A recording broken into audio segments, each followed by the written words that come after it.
took off, right?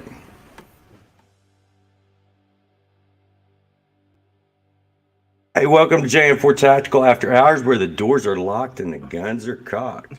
We're going to bring in a special guest today, and we're going to call him Drew. He is retired from the United States Marine Corps, but we're going to name him Drew today. And he's got a lot to talk about. We're going to be going over cybersecurity and some things like that that's going on right now and how to better protect ourselves, correct? Yeah, right now there's a lot of things going on, as I'm sure you've seen in the news.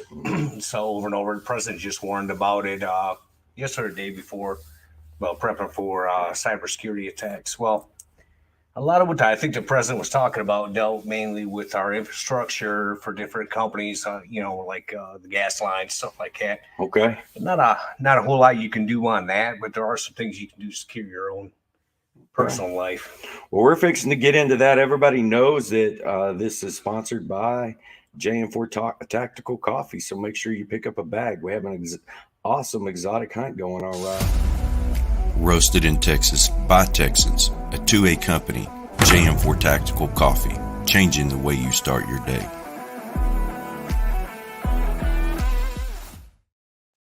And we also know we're not a politically correct company, and we are after hours. So it's also brought to you by our favorite holster, JM4 Tactical. Did you bring protection? I left it at home. It's just a little uncomfortable. Sounds like you've never used JM4 Tactical before. Lined with leather for your pleasure. JM4 Tactical's magnetic holsters keep your piece securely in place without the need for a belt. So when you slide it in... Feels like there's nothing there. Click the link to get your hands on your own holster or go to jm4tactical.com.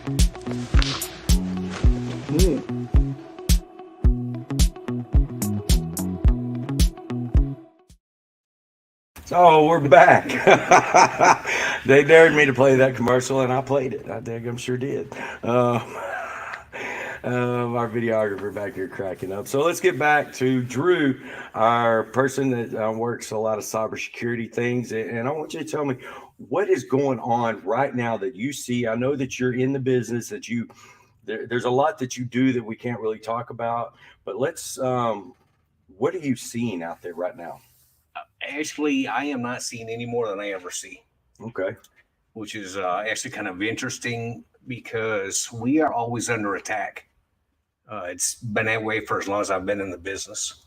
Okay. I'd say roughly, the headlines are talking about Russia attacking right now. But historically, what I've seen on web servers is about 70% of the attacks come from China. Mm-hmm. About 30 from 20, probably 20 from Russia, and the last 10 from everywhere else. So it's always there. Right now, I think we are the third or fourth most attacked country on the planet. But Russia you haven't seen number one. But have you seen an increase? I haven't noticed an increase, but we've got several layers of security between what I'm managing right now and the outer boundary. Okay. So a lot of that stuff is intercepted before it ever gets to us. Okay. So what about our banks, things like that? Generally speaking, the financial industry, as far as banks, they've got some pretty strict standards that they have to adhere to. Mm-hmm. But the financial industry is the number one attacked industry right now, as for the last probably a month. Okay. So my question is, if a bank gets breached, say somebody was able to break into and hack into a bank, what is the bank's steps? Do they just completely go offline and shut down? It would depend on the bank. Normally, what we would do is we would shut down immediately. We would pull our back-end systems down and start doing instant response on it. But okay. I don't work in the financial industry, so I'm not real familiar with exactly what each bank would do. All right. So what can we do as civilians to better protect ourselves, say like at home, protect our information? What are some of the things? I use LifeLock. I mean, I don't know if that's any, I'm hoping they're good. I've never had to use them. I used to use them. I used them for about a year and then I just decided not to. Okay. a lot of things that you can do are actually pretty simple things to do that will keep yourself secure. There's not a whole lot you can do about the big companies that run, like the banks that run the servers. I mean, they're only as good as their people are. Okay. But there's a few things that you can do that will actually increase your security quite a bit.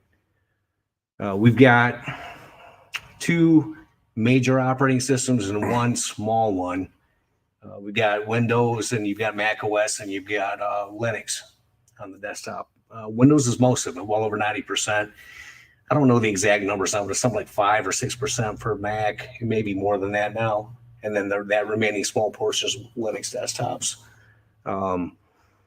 Each one of those has advantages and disadvantages. Myself, I don't use Windows. It's the biggest footprint out there, which means it's also the most attacked. Okay. Now, Windows has come a long way in the year. I remember years back, the Melissa virus when it went down. Took almost the entire internet offline. I remember this is in the early 2000s.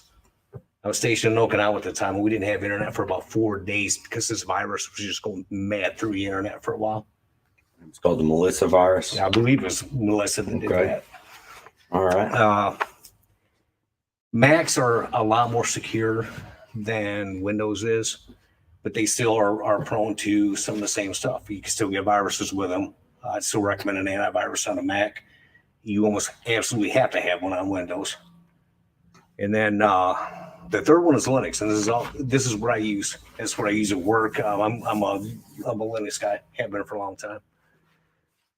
They don't even. Well, I'm not saying they don't make it, but it's hard to find an antivirus program for Linux except for the one that's built in if you choose to install it, because it's just not targeted as much as everything else is. So you get some security by obscurity on it. The other difference with Linux is the way it's patched. It's patched much more frequently than the other two are. Microsoft typically will patch Windows once a month. Mac, I don't know, because I don't use it. Okay. So what would your recommendation be if you were to go out and purchase something? Well, what I do is I go to a company called System 76. System76.com is their website, and I buy a laptop from them that's already configured. Okay. Dell sells them also through their business website. And it's System 76. Yeah. American company. They're based in Denver. Great service with them. Okay. But if you're going to go that route, it's a learning curve that you're going to run into. It's a completely different interface than you used to, but it comes built in with most of the software you need. It comes in with an office suite called LibreOffice, which is what I sent you email on the other day. Mm-hmm. It's got Firefox built into it for a browser. You can add other browsers. You can even add Microsoft Edge to it if you want. But it's a pretty unknown OS as far as the desktop environments go. Well, I know us, like here, we run an e-commerce, and we do everything we can to protect our computers and all our stuff. And we use, I know that it's taken care of because we have a lot that we have to take care of. I know we use Big Commerce for a lot of our stuff, websites, stuff like that. And they're pretty good from what, I mean, they've been really great from what we've used for the past several years. I know that we see a lot of stuff and they actually shut that down. And what we see sometimes on the internet is we'll see somebody come in and they'll just use a name and then try to use a card number, and then it'll get denied, and they'll just keep changing numbers and keep changing numbers. And it's like it's computerized, because we'll have like 2,000 orders for the same guy, all different card numbers, and it's like a system. It just keeps hitting. Well, we run into that a while back, and I mean it was like, of course, it's getting denied. They're just trying to figure out the correct card number for that individual, and BigCommerce was able to shut a lot of that down and put in extra security on that for our website. Yeah, and it's good that you're doing that, because a lot of, especially smaller companies, you don't have the staff to hire the professionals to do it yourself. So you have to almost outsource everything. Yeah, and we outsource a lot of our stuff, but we go with trusted companies to make sure our customers data, our customers' information, all that is 100% protected. And we spend that extra money for that. Some companies don't do that. We do. I mean, you don't even want to know what we pay a month for BigCommerce. And I've had a couple cards compromised. I mean, we pay a lot. And we do that to protect our customers and to protect their information. I mean, it would take a tooth and nail for, I mean, we just don't give out. We don't make it easy for anybody. Yeah. Yeah, we were talking about desktop OSs. You got mainly like on your mobile, because so many people do so much stuff on their phone nowadays. You basically, you've got iOS and you got Android. Those are your big two. Mm-hmm. Each has advantages and disadvantages. I personally think that iOS is more secure, and it's due to the rigor that Apple puts into their app store. Okay. You tend to see more compromised apps that make it into the Google Play Store. We usually, when they're reported, they'll pull them right down. But you can be secure on either one. You just have to watch what app you actually install on your phone. Is there actually an app that you can install to protect yourself from websites? Maybe getting your phone hacked. I mean, is there something you can? Because I've always wondered that. I mean, we protect our computers, we protect everything, but how are our phones protected? Because a lot of us get on our phones and go to these websites and we're purchasing things and we're doing things all day on our website. Some of y'all probably watch porn on y'all. So how do we? Yeah, that's a good way to get it right. I mean, right there. how do you protect your phone when you're doing these things? I mean, when you're out here, you can. There's quite a few different vendors out there. I know McAfee. If you have a Windows computer and you pay for the McAfee virus suite on it, they also have a mobile app that you can download and put on your phone. And there was another one, and I can't remember what the name of it is right off the top of my head. But there are options out there. There's options free and paid, like in the Google Play Store and in iOS. I tend to stay away from the free stuff. Yeah. Sometimes like this, it's worth paying the money. You've got to pay the money to protect yourself. But yeah, there are antivirus programs that will actually they do more than just scan for viruses. They'll also adjust your firewall and run a firewall for you that'll help you out. Okay. So we can get something added to our phones, things like that to help us out. Yeah, and there's actually a thing that I'm just starting to play around with right now because I use all Android myself.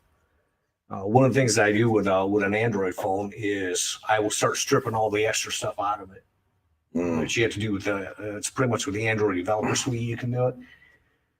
There's a guy out there that actually sells de-Google phones because Google, they're best search engines in the world. They're also the creepiest.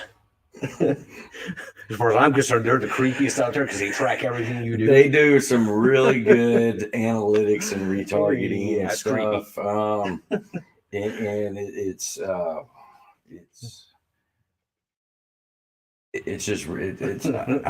There's bad things that can be used for, and there's good things that can be used for. Yeah. Retargeting, for sales of companies, things like that, great.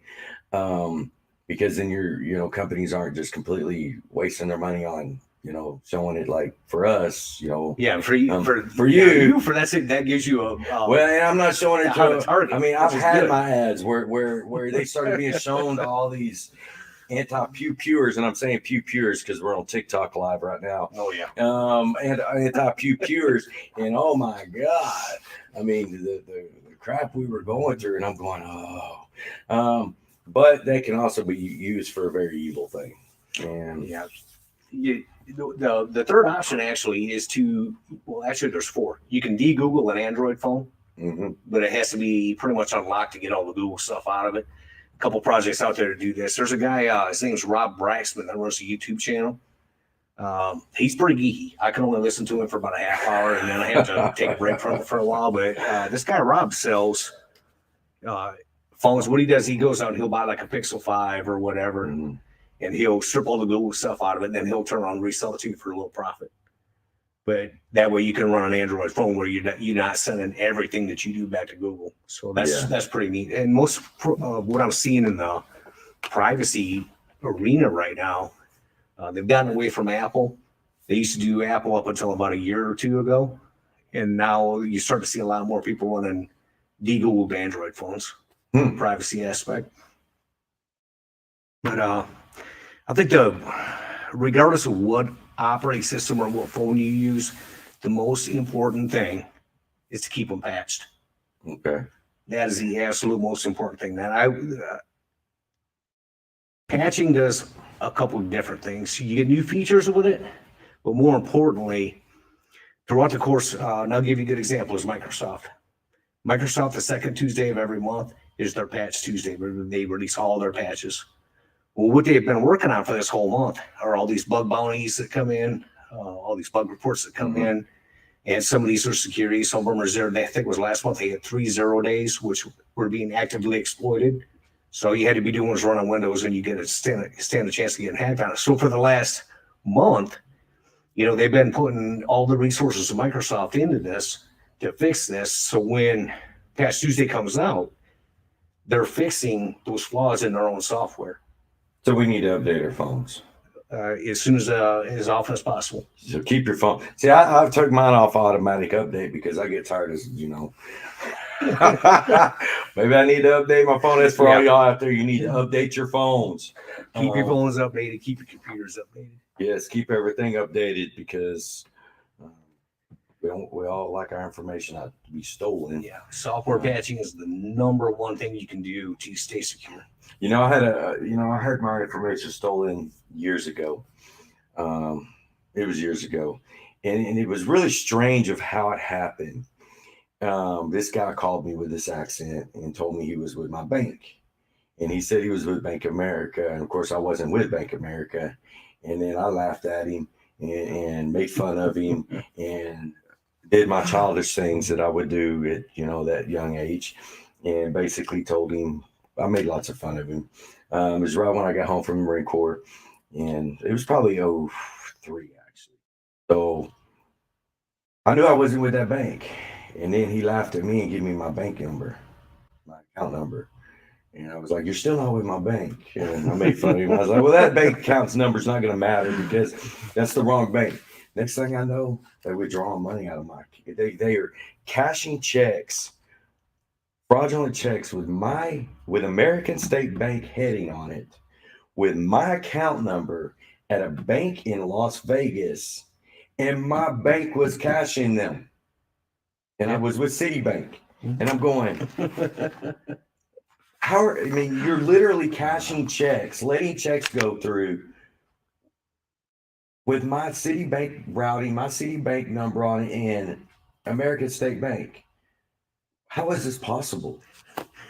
It's amazing how fast it can happen. Yeah, well, he got the last laugh. Before the bank even catches it. Yeah.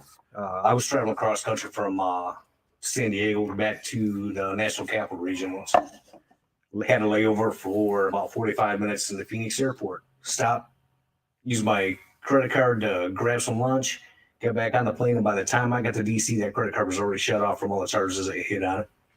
Wow. It just gets, watch your stuff, people. Be careful with who you give your information to. And if they call you on your phone and act like they're your bank, don't make fun of them because that's what happened to me. He got all my money back. But they cashed like 3 or 4 checks. Completely. When I was young, so they completely wiped my bank account out. Yeah. One thing about software patching, we talked a little bit about keeping the phones patched and keeping the laptops patched. One of the things you got to keep in mind is just because you're running, say, the Microsoft updates every month, that's not patching everything. You've got other software you've installed on there, say a DVD burning program, for example. You have to manually go in and check all those programs to see if they've got any updates. Okay. That's another way where you can get caught, even if you think you're doing everything else right. So you need all these extra programs you're adding to you need to make sure they're right. getting updated. Right. All right. Okay, let's see what we got. Oh, yeah. Password managers and passwords is another good subject. A lot of people reuse passwords. You will use the same password on half a dozen different accounts, and that's a really bad practice. The reason I say that is because out there in the dark web, you can buy or get for free terabytes, like huge amounts of these databases that are just already cracked usernames and passwords. And all they have to do is they start running some command line stuff. There's different ways to parse all this information really quickly and say, oh, this guy is using this email address and he had this password.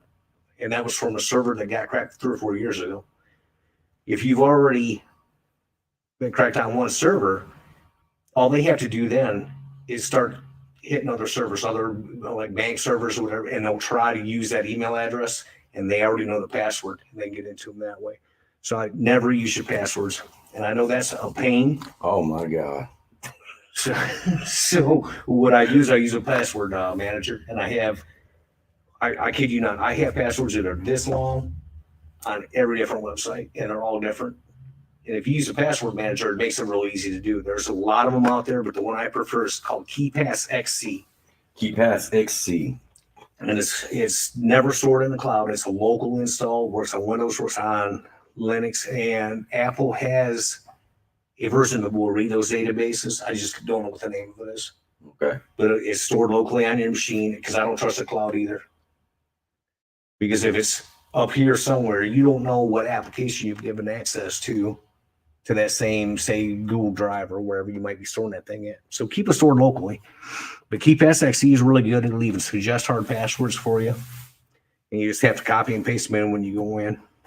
But yeah, never reuse. That's a very common attack vector where accounts get compromised. I think a lot of people get into that using the same passwords or using the same frequency, 3 or 4 different passwords for their stuff, and they kind of get into that. The past probably 6 months, I've started changing all mine and kind of having a little bit of different, throwing a little bit different in there. We all already know this. I think sometimes we get a little lazy and we're like, yeah, Well, of course, we're human. Humans are lazy. I'll forget that password. I'm going to put this in. I'll put this in, that's where I think we kind of get caught up in making our passwords the same. We're only using the same 3 or 4 or 5 passwords. Yeah, a lot of people work for companies out there. You'll get every 60 or 90 days you have to change your password. Yeah. I'm kind of mixed on that. Because if I got a password that's 30 characters long and it's never been cracked, then why should I have to change it? Damn, you're doing 30 characters. I do 24 at least. Wow. I don't even want to know. Little letter, a special character and a number, and then just rotate some things up. Wow. I need to touch up on my passwords then. If you're using 20 from the minimum of 24 to 30. Yeah. And the reason I use this long passwords is that it's about how long it takes to crack that password. Yeah. If a company gets breached and their password database is stolen, what the hackers will do is even if it's encrypted, there's programs out there. One of them is called John the Ripper, and they'll just keep hitting it over and over and over and over again until they decrypt it. And it depends on hashes and all this other technical jargon that goes in there on how good that is on their server, how well they encrypted it. If they did not encrypt it well, you run into a problem with like the VA ran into a few years ago. The entire VA customer database was cracked about 10 or 12 years ago because of that. It was just bad encryption, or they may not even have their database encrypted. But you don't know what the companies are doing on the back end. So the longer that password is, the more computing power it's going to take, the longer to break that password. Yeah. If you use say Abilene as a password, even if it's encrypted, I can crack that in under 5 seconds with my Linux laptop.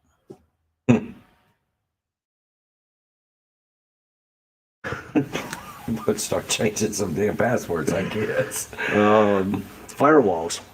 Firewalls are pretty important too. What firewalls do is they will block a bunch of ports on your computer because everything on the internet travels through ports, different protocols, different ports. And if you don't need a port open, there's no sense of it being open, and that's what firewalls do is they give you some access over what's open and what's not open on your machines. And most of the time, there's no need to have any incoming ports open on, say, your workstation. And on any of your things, always keep your password firewalls enabled. Now, if you're kind of a geek and you're running an interior network in your house, you may have to open up something, but just don't forget to close it back up again once you get it where you want it. We already talked about antivirus a little bit. Yeah. Absolutely have one for Windows. And surprisingly, the Microsoft Defender is actually a pretty good antivirus, the one that comes with it. It's actually surprising. And what Microsoft did a few years ago is they bought a company. I don't remember the name of the company now, but they bought this company and they started incorporating. It was around Windows 8, I think, is when they started incorporating. It was kind of a joke when they first incorporated it into Windows, but it's really come a long way with corporate networks now, where Microsoft is highly embedded in. They actually use this Windows Defender to shut off attacks. So there's just a lot we need to do out there, and basically we definitely need to change our passwords. Yeah. we already all know this watching. I mean, we know this, and we are just, some of us are just lazy, and I'm one of those people. Yeah. Email is another one. Email is probably the number one easiest way to get into any company, into anybody's account. And there's a lot of different names for the specific attacks, spear phishing. And what they'll do is the email will come in and it'll look like it comes from somebody you know. Yes. And then if it's got a link on it, you click on the link, it'll take you, maybe direct you to another website where you enter your credentials. And as soon as you do that, you're hacked. Yeah. Phishing is very, very common. We get some of these up here, we'll get some emails. We don't even open the links because they look that's it's the next thing I was going to say is don't even click on links. There for a while, we were getting, I think it was there for a while, we were getting some deals about porn from Russia. And we were like, yeah, no, just delete it, get rid of it, delete it. They're pretty busy right now, so you may not be getting those. No, this was a couple of months ago. We were getting some, and it was porn, or somewhere from over there. I think it was from Russia. Sites, and we were, in the emails, come check out. No, we're not. Just delete it out. Yeah, one of the things about email that is a very big misconception. You see companies out there like Proton Mail, Fast Mail, or two of them that come on top of my head. Even Gmail, they'll talk about encrypted, right? Mm-hmm. They're only encrypted from your laptop until they get up to the server. Once they get on the server, they stay encrypted. To say you send an email from a Gmail account to a Gmail account, it's encrypted all the way. But if you go from, say, Gmail to Yahoo or Proton Mail or Fast Mail, you have to go through what's called a message transport agent. Well, in order to keep the message moving, it gets decrypted and sent plain text in the middle. So the only way, everybody thinks email's secure, is really not.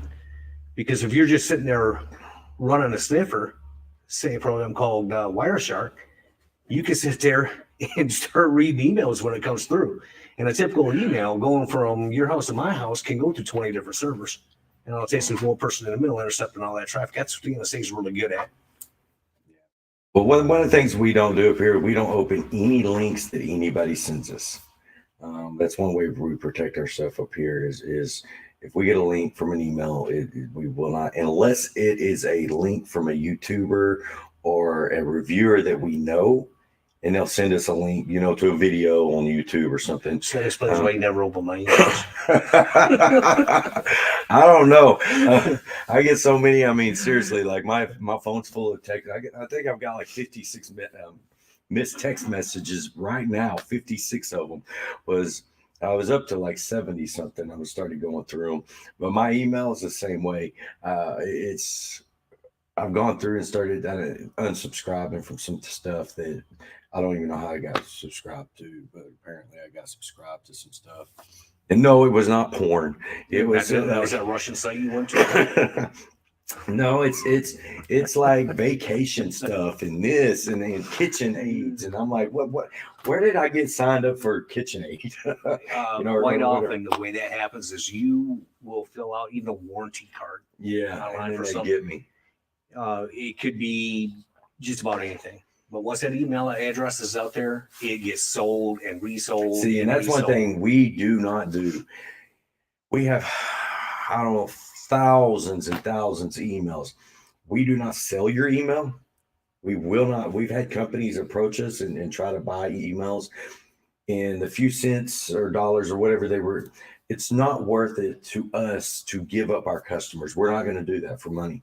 So we do not sell emails. My wife, she's put that foot down, and she's been like that since day one. And of course, she's over all that. So she's like, no, we'll never sell our customers emails. Those are our customers, and we're never going to give them up. Yeah, now, like right now, we're running a exotic hunt giveaway.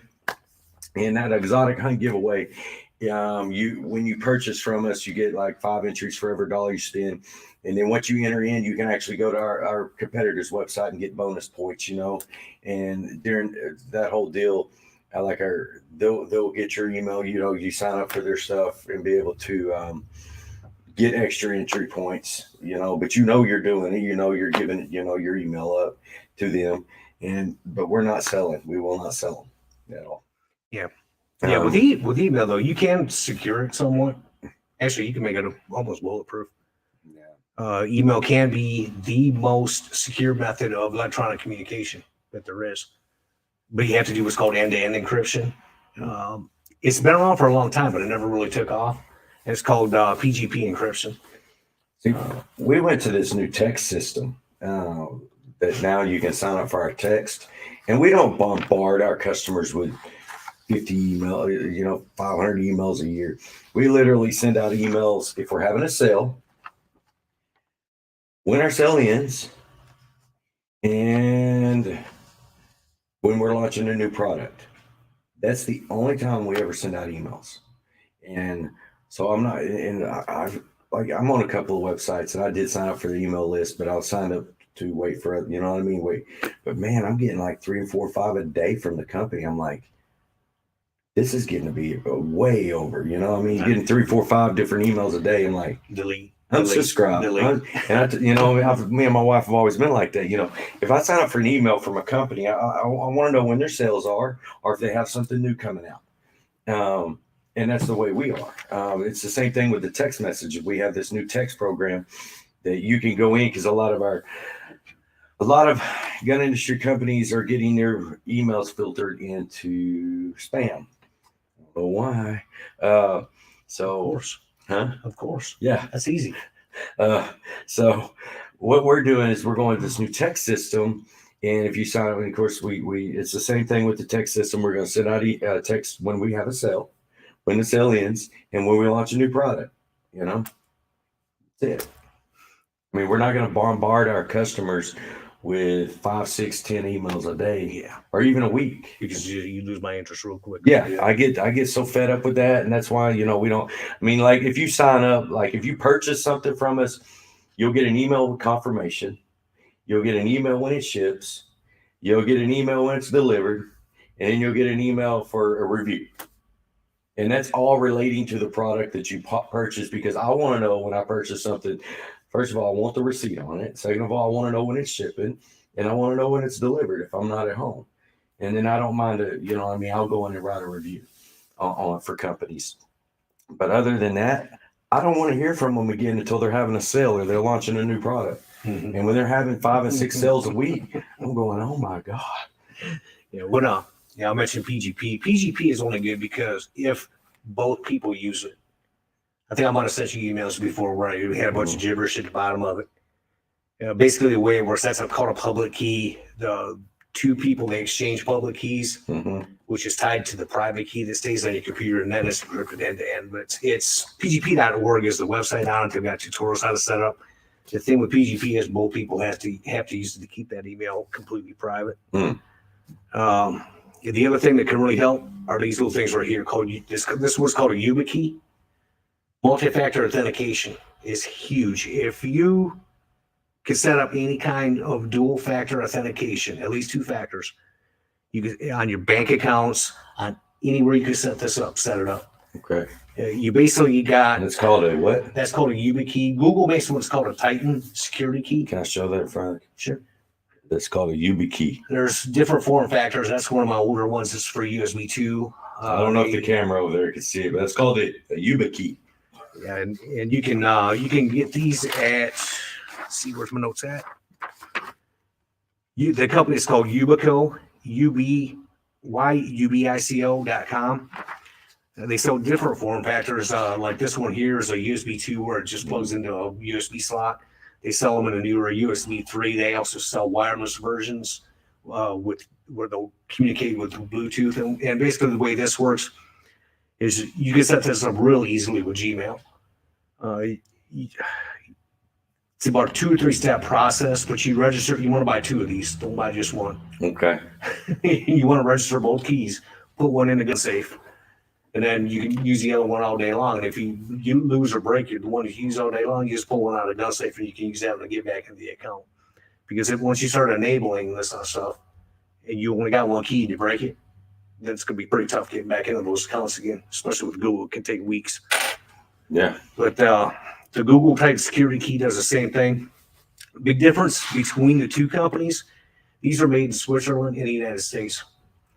Google Titan Security Key is made in China, and I trust nothing IT that comes out of China. Fair enough. I understand that. Yeah, those work great with Gmail. There are other email providers. I know Proton Mail. You can offer enable YubiKeys with Proton Mail. I'm not sure about Fastmail. I haven't checked with them. And the other thing to keep in mind is with texting. Texting is also insecure. SMS texting is. When I don't even use regular texting, I use Signal, and I think you might have heard Elon Musk talk about it a few months ago. He had tweeted something about it. Texting is inherently insecure. It can be intercepted anywhere in the middle, just like a standard email can be.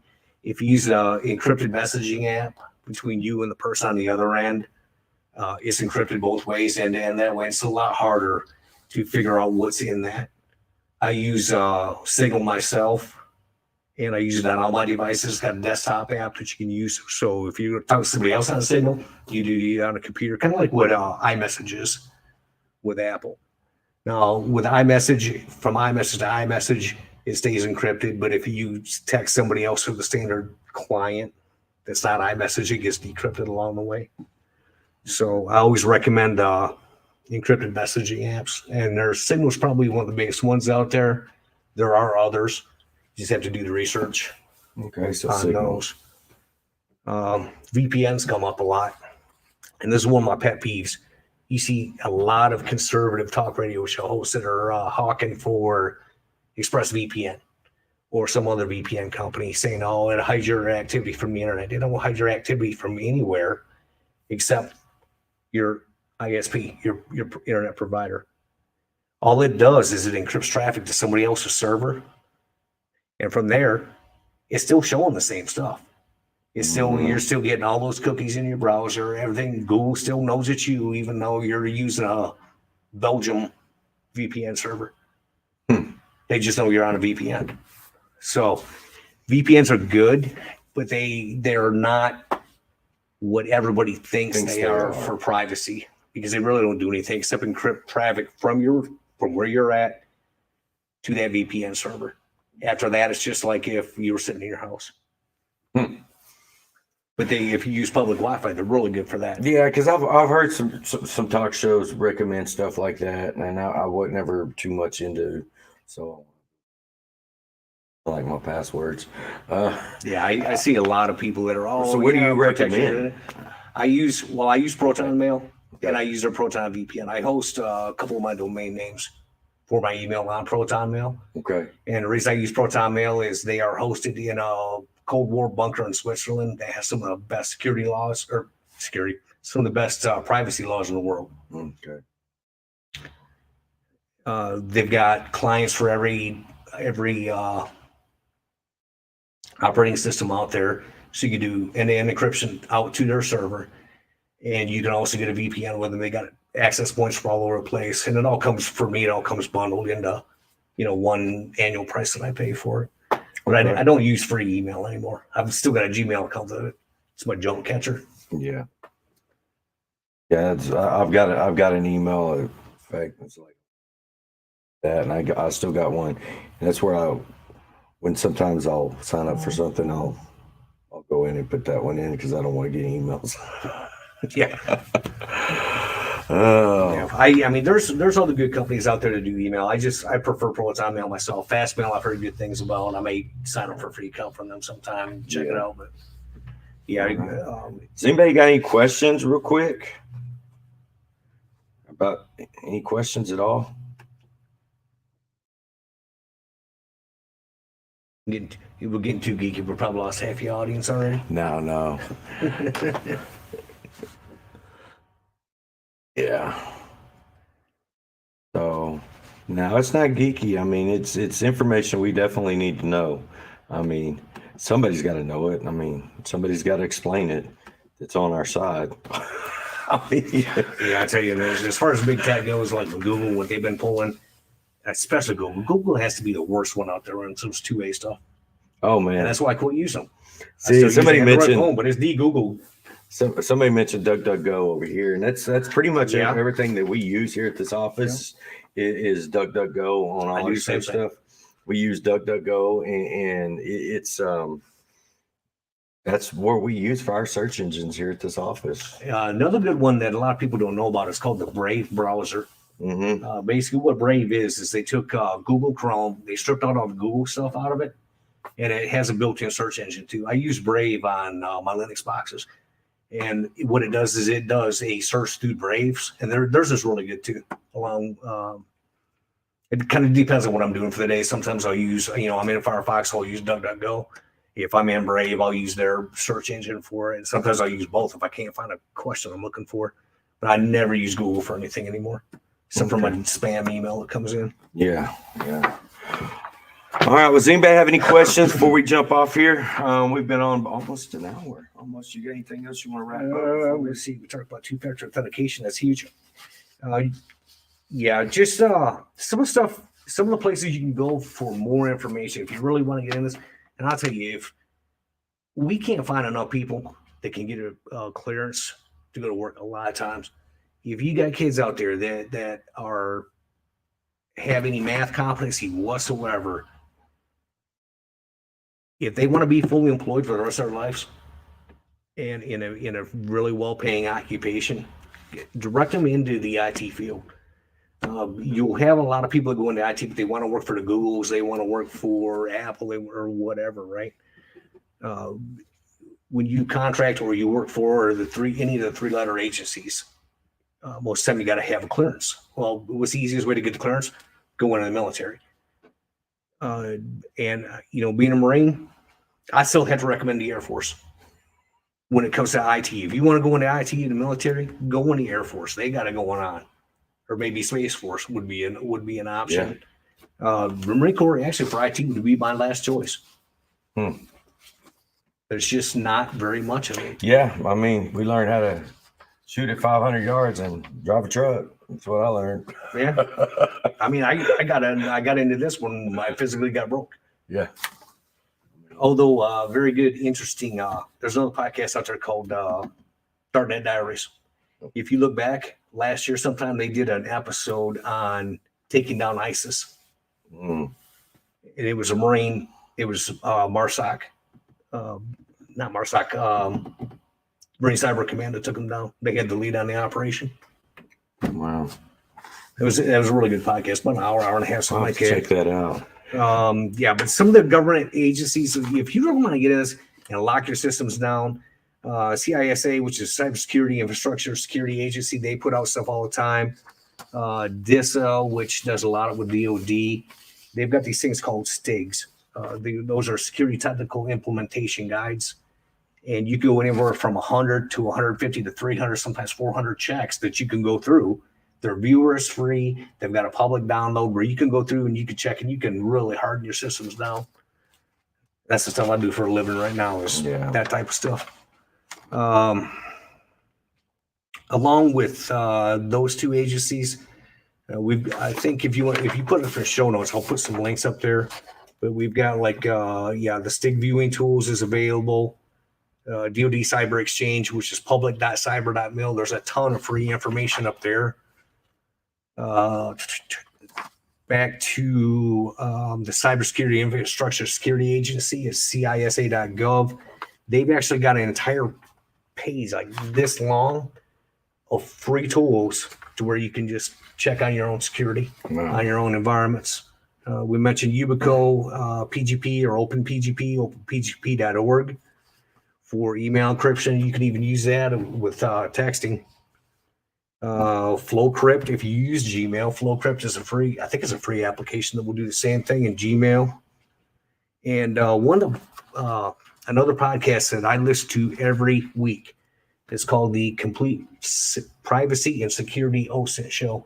The guy's name is Michael Bizzell that runs this. He focuses a lot more on privacy than the security aspect of it. But that's a good one to listen to. And that's all we ask is just a lot of people, we just want our privacy. Yeah, he's pretty good. I've been listening to him for a couple of years now. Okay. Well, I appreciate you coming on, brother.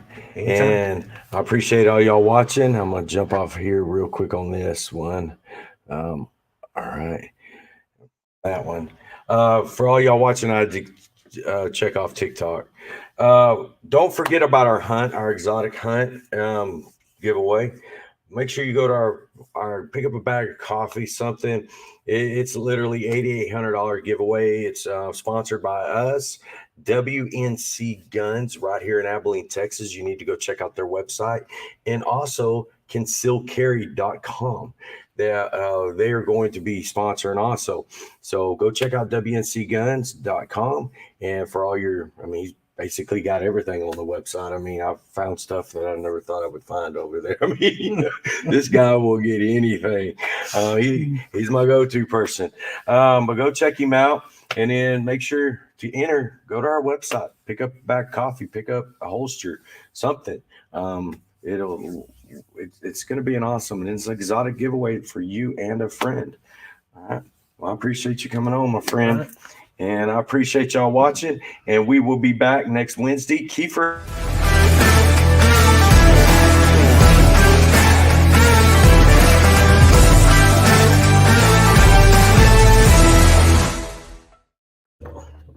Hang on.